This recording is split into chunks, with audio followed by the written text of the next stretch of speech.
Hello everyone. अब हम discuss करेंगे विद्युत बल रेखाएं। विद्युत बल रेखाएं क्या है?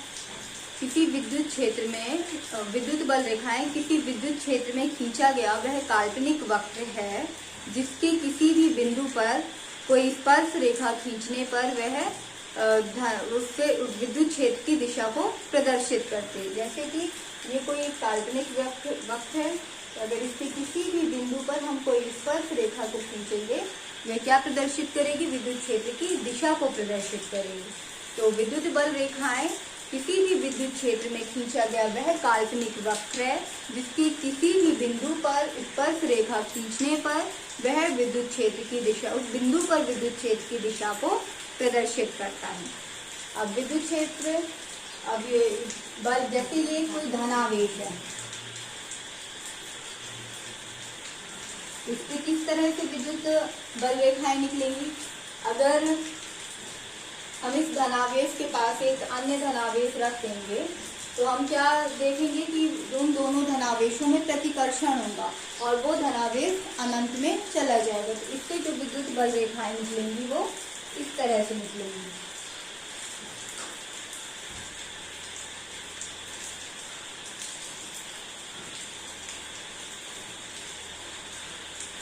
तो अगर केवल एक धनावेश रखा हुआ है तो विद्युत बल रेखाओं की उस धनावेश से अनंत की तरफ होती है।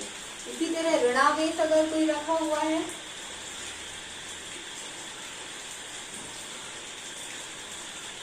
तो इससे निकलने वाले विद्युत बल रेखाओं की दिशा क्या होगी?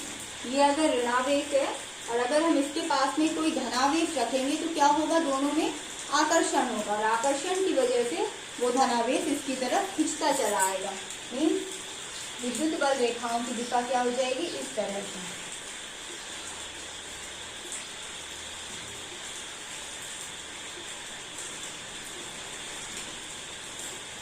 तो एक अकेले ऋणावेश के गोले में विद्युत बल रेखाएं अनंत से गोले की तरफ, ऋणावेश इस गोले की तरफ होती है। और इसी तरह से अगर हम एक धनावेश और एक ऋणावेश, यह एक ऋणावेश और यह एक धनावेश, इस तरह से रख दें तो क्या होगा? मीन्स एक द्विध्रुव रख दें जो कि समान परिमाण और थोड़ा एक निश्चित दूरी पर रखे हुए हैं। तो विद्युत बल रेखाएं क्या होती है? यहाँ पे हमने देखा धनावेश से निकलती हैं और ऋणावेश में क्या देखा? ऋणावेश की तरफ में अंदर आती हैं। तो यहाँ से विद्युत बल रेखाएं इस तरह से निकलेंगी।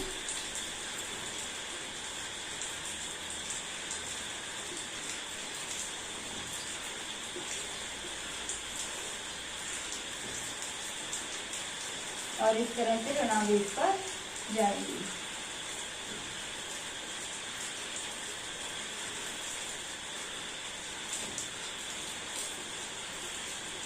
ये इसी तरह ऋणावेश पे ये जो आ गई और जो दूर वाली है वो क्या होगी?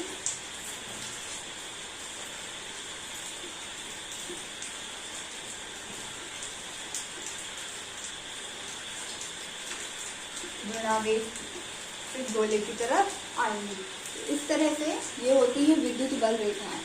तब इसमें से एग्जाम में क्या आता है? विद्युत बल रेखाएं क्या है और विद्युत बल रेखाओं के गुण।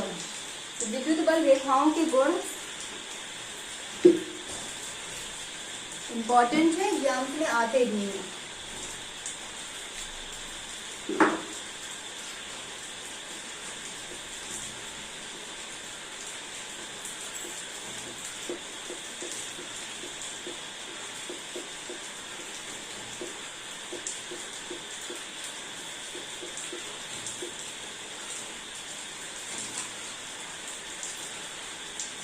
हाँ, तो विद्युत बल रेखा का पहला गुण क्या है? विद्युत बल रेखाएं धनावेश से उत्पन्न होती हैं और ऋणावेश पर समाप्त होती हैं। क्या होता है? धनावेश से उत्पन्न होती हैं और ऋणावेश पर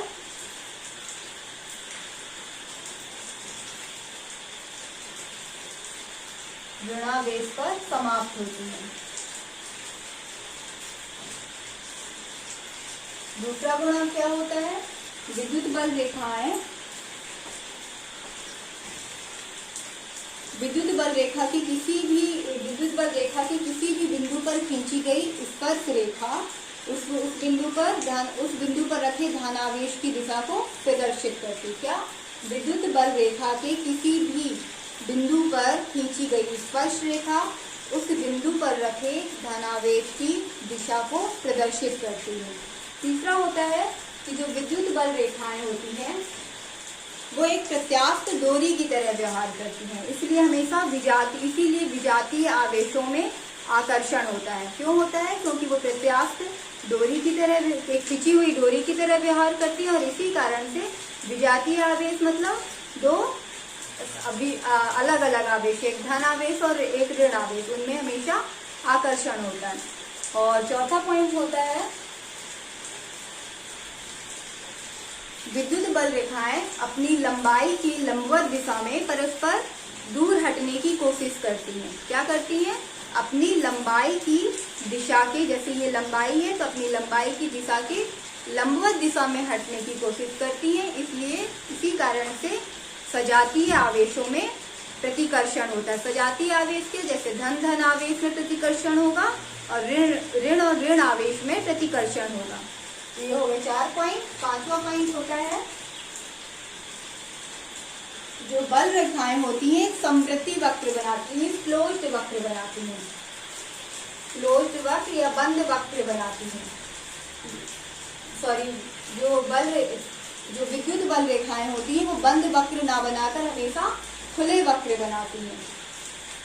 और 6वां है, और अगर किसी भी स्थान पर बल रेखाएं अगर बहुत पास है, जैसे कि ये बल रेखाएं बहुत पास है और यहाँ पे बल रेखाएं दूर है, तो किसी भी स्थान पर बल रेखाएं यदि बहुत पास है तो वहां पे क्या होगा?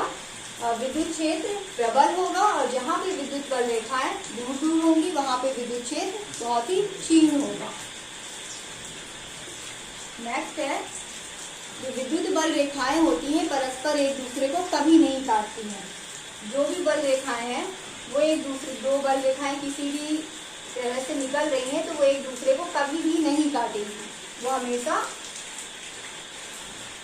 एक ही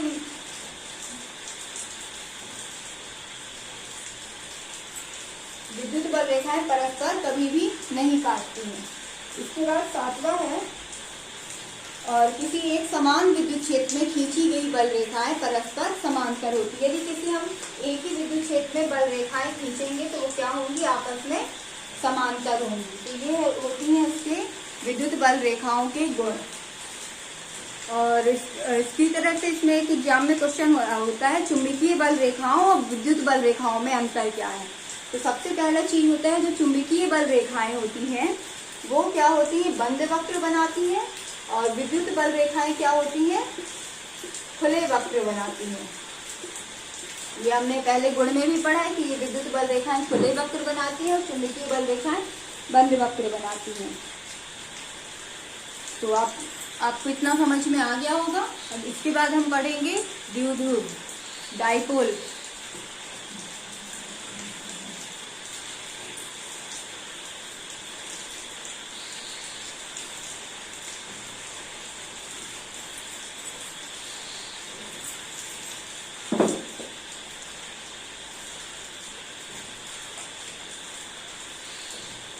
इलेक्ट्रिक डाइपोल, और इसे हिंदी में कहते हैं विद्युत द्विध्रुव।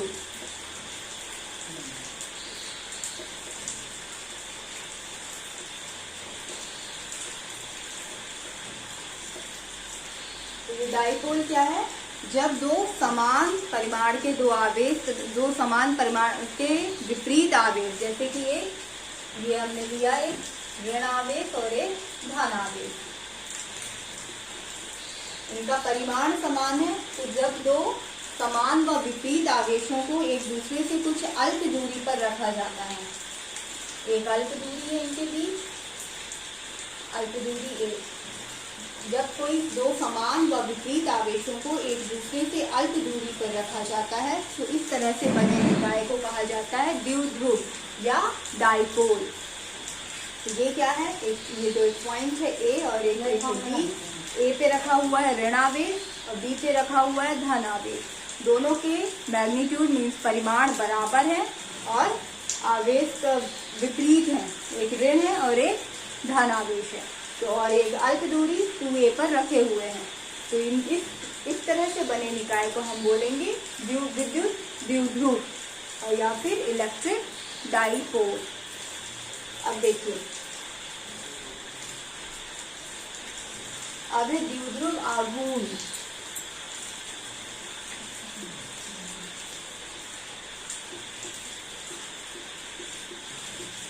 या डाइपोल मूवमेंट।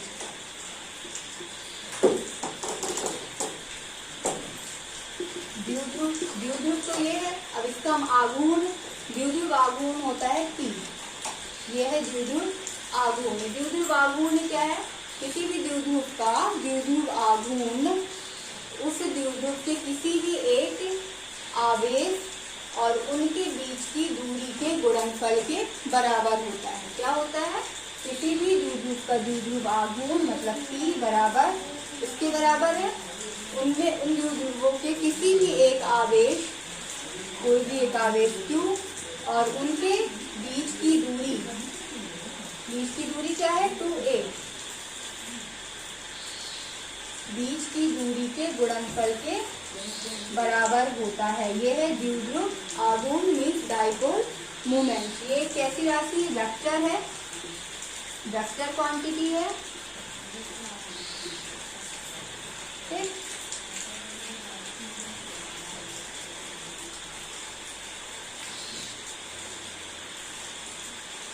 वेक्टर क्वांटिटी और इसका SI मात्रा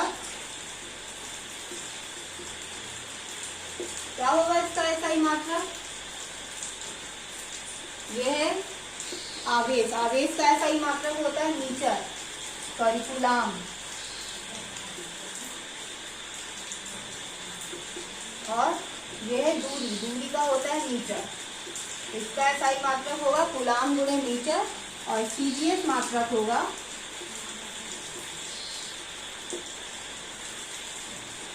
आवेश का CGS मात्रक होता है स्थैतिक कूलाम।